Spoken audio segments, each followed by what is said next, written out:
Hey, what's up guys, it's Dave from netcodeguides.com, and in this video we're going to discuss the major update changes on February the 5th, Wednesday of 2014. So, Valve added 4 new gameplay changes that we're going to have to figure out, and those are, they changed the Deagle, it's gotten a significant buff. They've changed the air accelerate to allow more freedom of movement. They have changed walking and shooting as well as running and shooting. And they have changed the grenades. They've allowed an underhanded grenade now. So let's talk about these in detail, step by step, starting out with the Deagle. With the Desert Eagle, they've significantly buffed it.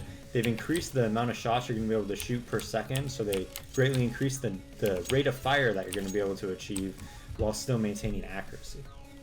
And to show that, I have this command on called Weapon Debug Show Spread on. And as you can see, when you're crouched and you shoot like this, it's pretty damn accurate, even with a very high rate of fire. I'm shooting pretty damn quickly, and it's pretty much at the same exact spot every single time while crouching. So that's a significant buff. Now, while moving and shooting, you still have to kind of take your time a little bit, but it's still, even that's buffed. And while standing and shooting, the rate of fire is increased as well, although you cannot shoot nearly as quickly as you can crouch. So those are the major changes with the Deagle. We'll see how this shapes competitive play. I think it's a much more viable weapon now. Before, you used to see like miracle rounds with the Deagle, but now I feel like you could be a lot more consistent with it and consistently good with it. So I think we'll definitely see an increase in usage of the Deagle regarding competitive play. And casual play, I'm assuming will be the same as well. Just remember that with the Deagle, it's extremely good crouching. So certain spots are going to be really, really good to play. Like for instance, something like this on Dust 2, where you're crouched behind these barrels, you just see their head, you can pop off 3 or 4 shots really quickly and probably get some kills.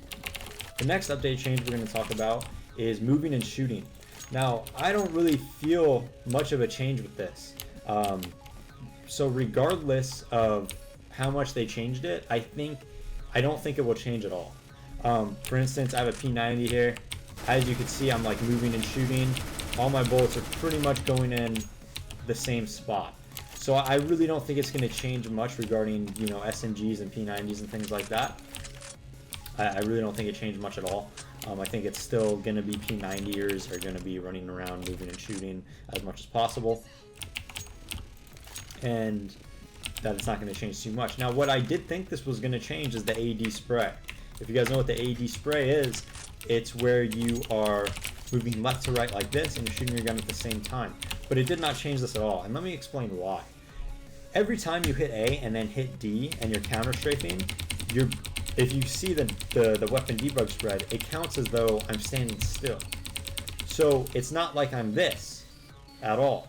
It counts as if I'm this. As you can see, I'm standing still in the netcode, you know, guidelines or however you want to explain it.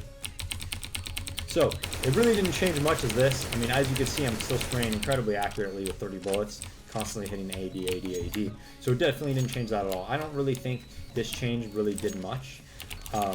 They did add a little bit better accuracy while you're walking and shooting, but at the same time, I don't think that changes much as well with regards to heavily competitive play, because even if you're walking and shooting, as soon as you see someone, you tap the opposite direction, so that doesn't really matter. And also, most good players aren't walk peeking everything. They're kind of crouch peeking like so. You know, they're making movements different from just walk peeking. So the last update we're going to talk about, or the second to last update, excuse me, is the air accelerate. They've allowed a little bit more freedom of movement, it seems like, regarding the air accelerate. They've increased it a tad bit, I think by 1 or 2 points. And that's going to allow for more freedom of movement, I think. I mean, we'll see how that changes competitive play. I'm not really sure. I have to play it more, to be honest, to see how that really affects the game and what I'm allowed to do regarding movement. And then the last update, the one that's probably the most intriguing, and the things that I'm actually second most intriguing. I think the Deagle is the most intriguing. I'm really curious to see how that shapes up and changes competitive play. And then we have the grenades. So the grenades have definitely been changed. You can still throw your grenades the exact same way, but they added an underhanded grenade usage. So let me show real quick. This is a normal HE grenade where I'm throwing an overhand. This is one where I'm throwing an underhand. And now you can actually combine both like this, and it'll kind of land in the middle. So just to reiterate, this is an underhanded grenade. This is a middle with both combined, and then this over here, can't remember which one is which, but is an overhand grenade. So what does that mean? Well, that's going to allow you more freedom and more creativity in regards to how you're going to throw your grenade, where you're going to toss them, and I'm sure it's going to add to the competitive edge. And I'm for anything that increases the skill ceiling of the game and increases the skill gap between players. And I think this does that somewhat. So one neat thing that you could notice is when I'm throwing an underhanded grenade, you could see how my hand is. It's kind of palm on the ground, thumb and finger spread out. Then when you throw a middle of the tier grenade, where it's kind of both of them, a medium toss, your hand is a little bit clenched, but not super clenched.